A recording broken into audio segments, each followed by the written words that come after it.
I asked its name. It told me its name was Queenie. Now, Queenie's not a popular name these days. It's not something that I would just randomly think of. The first woman's name that comes into my head is usually Doris or Doreen. God knows why, it's just a running joke around me. But this spirit said that her name was Queenie and she was 85 years old. 86 years old. And that she meant me no harm. And I asked if she'd been with me and was looking out for me over the last 12 months of being here on my own. And it said yes. So I am really, really very grateful to whoever this lovely lady Queenie was. I am now going to spend hours and hours Googling Cheltenham historical records and census papers to find out whether there was a lady called Queenie who either lived here, worked here, as maybe a scullery maid in this basement. I don't know. But I would truly like to know who Queenie was and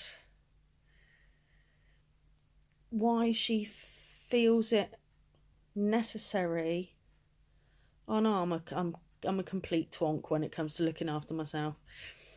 But why she felt it necessary that she needed to be a hand on my shoulder to guide me through over the last year, because obviously I've been in a lot of emotional, financial and mental difficulties in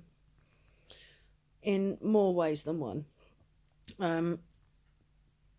But to know that I've had somebody there, whether it be physical or spiritual, it's just nice to know that I have someone looking out for me, apart from close family and friends that I barely see because I'm in the middle of Cheltenham and all my family is way off in Oxford and Fairford and Cirencester and Gloucester.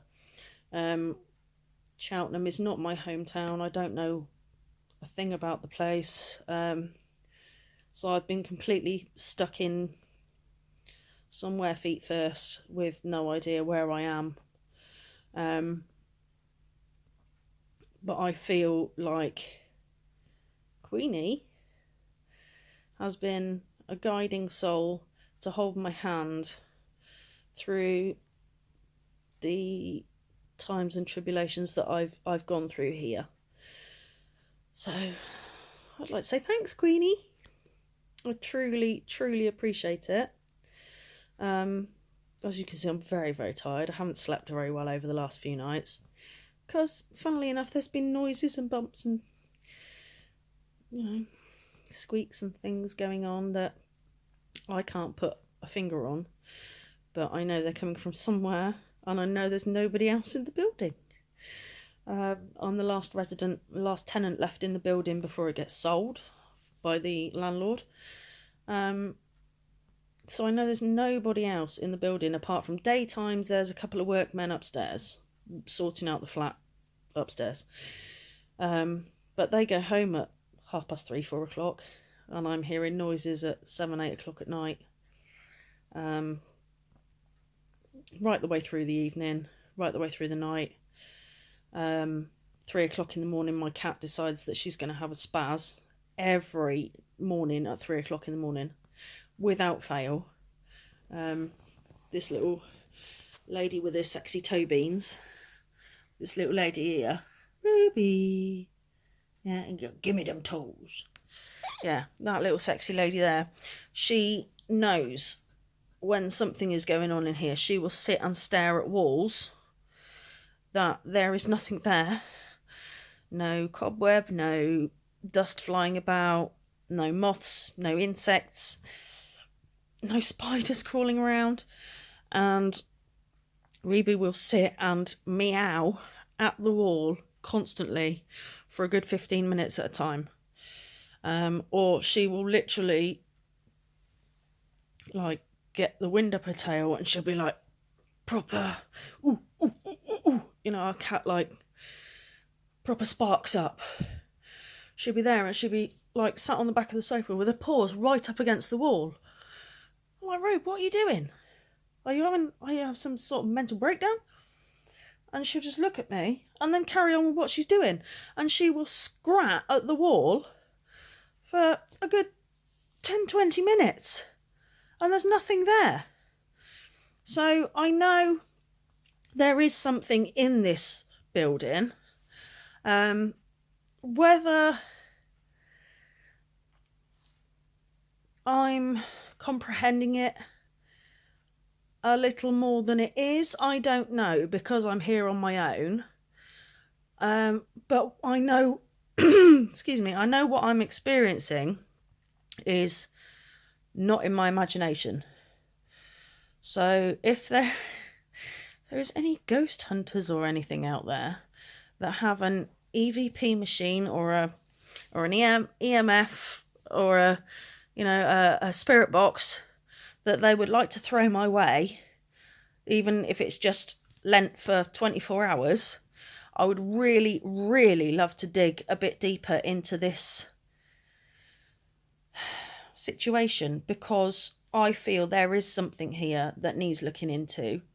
Like I say, for the last 12 months, I've seen loads and loads of different aspects of orbs and shadows and light fluctuations in the corner of the room that there's no explanation as to why they are there. So I would really like to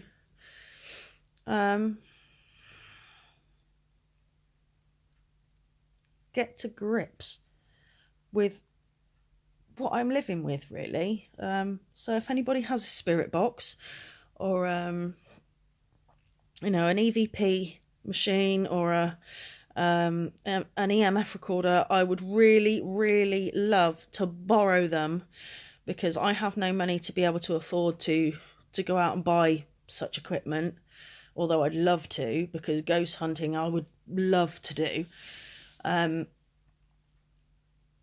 But yeah, if anybody can help me out, I would be greatly appreciative. And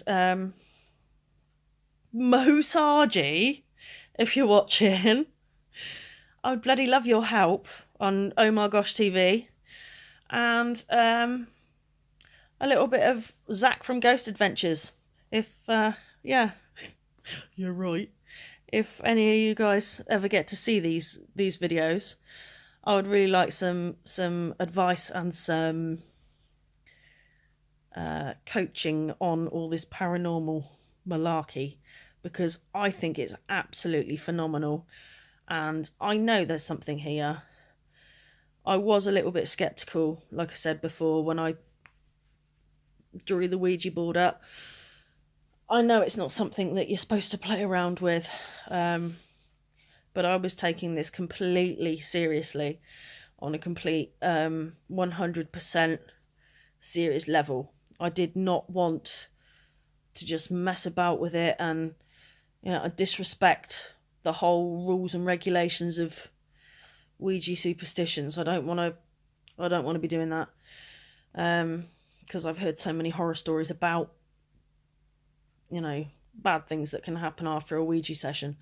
So I wanted to make this as legit and as polite and correct to whoever I was talking to as possible. So yeah, if you guys have got any hints and tips on how else to contact a spirit, or how else I could possibly get in touch with my lovely Queenie, who seems to be here looking after me, and like I say, if anybody can lend me a spirit box, one of those little, you can hear like radio interference, but it's you then get spirits through that noise, and they're skipping through radio frequencies at a high resolution and rate that you can hear. You're supposed to be able to hear and pick up voices on the other side. So I would really, really love to try that out. Desperately love to try that out. I'm still no further forward on my gaming side of the channel, but if I can carry on doing some sort of paranormal, random ranting, gaming stuff here and there, then that's what I'm going to do. But I've just realised this video is like 43 minutes long, so I'm going to have to end this one here, guys. And I'm really, really, really grateful for your love and support over the past few months that I've been online and making this channel. So yeah, I'll send you all my love, gives a kiss, and I will catch all you guys in the next one. Thank you for hanging around. Thank you for dinging all the little dingy buttons that you got to press: the subscribe, the like, the notification bell. Do all that malarkey, and I'll be your best friend forever if you do. But yeah, it'd be really good to get some more guys on board the subscription train, and yeah, get TDM Mad Mummy on the go. So I'm going to leave this one here, guys. It's been fantastic to talk to you. It's been a great experience this evening. Yeah, I'm still in absolute wonderment. So yeah, I'll leave this one here and I'll catch you in the next one. All right, guys. Ta-ra! Love ya!